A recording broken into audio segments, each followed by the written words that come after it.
So what are some timeless stories I put obviously Scrooge, A Christmas Carol. That was so culture altering.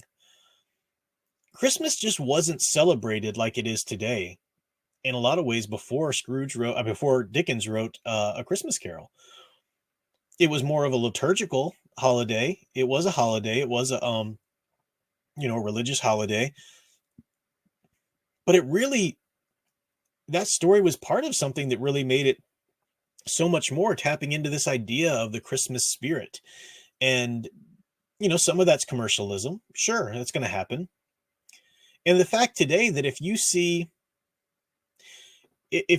a group of people walking down the street in Victorian England garb, Victorian, top hats and all of that, you figure they're probably doing something Christmas related. They're either going caroling or they're going, they're Christmas. That's Christmassy. Somehow a whole time period now seems Christmassy to us. A whole style of dress now seems Christmassy to us, all because that story has survived and been indelibly linked or imprinted, on that time period and just dragged it through the culture.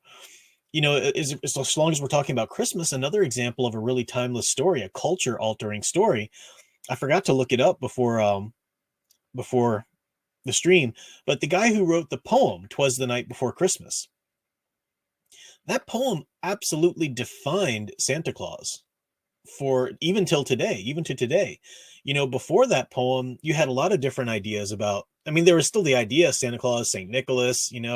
Um, there was, of course, the Saint Nicholas Day. That's a Catholic thing. The actual Saint Nicholas, but you had different ideas of Santa Claus. The guy who wrote Frank Baum, the guy who wrote Wizard of Oz, had wrote a whole children's story about the origins of Santa Claus, and it's very different. It's very much a fairy story, like a fairy guy living in the woods or whatever, and it's a great story, but it's nothing like Santa Claus that you'd think of today. Something like the Tim Allen movie.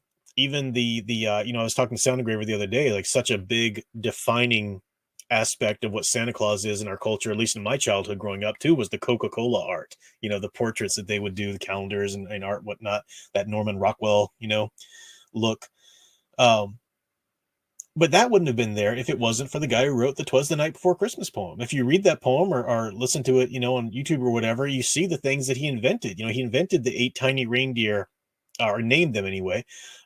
He invented the idea of going down the chimney, laying the finger on the side of the nose rather to go up the chimney, the suit all in red, the big belly, all of that, the big snowy white beard, some of those elements might have been here or there before, but he really cemented them.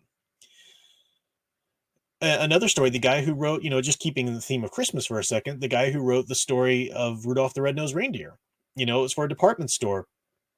And then eventually it was put into a poem version or written into a song, for music. But that's a timeless story now. And that's forever linked to Christmas. And what is it about a story like A Christmas Carol or Rudolph the Red-Nosed Reindeer? What is it about those stories that makes them so timeless? They link into the human experience some way, A Christmas Carol, for example, is a redemption story. And Dickens knew what he was doing. He wanted to there was so much packed into A Christmas Carol for a little novella that he wrote relatively quickly. Man, that is insane. There's so much in there literarily. I mean, we did a book study of it on my Catholic Bible Geek channel some years ago, but we could even go deeper. He calls it A Christmas Carol, which is a song, and he calls it a ghost story. And it was more common to tell ghost stories and whatnot back then. And he divided it into staves instead of chapters. Staves a music, delineation there. And he wanted it to have a certain melody to it. He wanted it to have a certain structure to it, like a carol, and it very much does. He wanted it to be a story of redemption, and we love redemption stories. That's a human experience story. We love redemption stories. And the character of Scrooge, Ebenezer Scrooge, is such a cool character because he's a caricature in a lot of ways, right? Now, we all know people that we can think who are kind of actually real life Scrooges in real life, but I don't think we know of anybody who's really, truly so hate filled on so many levels as Scrooge is in the beginning of that story. So you can you can safely watch and judge this character as a reader because he's so horrible that you know there's no danger of you ever being like Scrooge, as a reader, hopefully. So you can kind of safely listen to the story and sort of judge him as you're invited to do.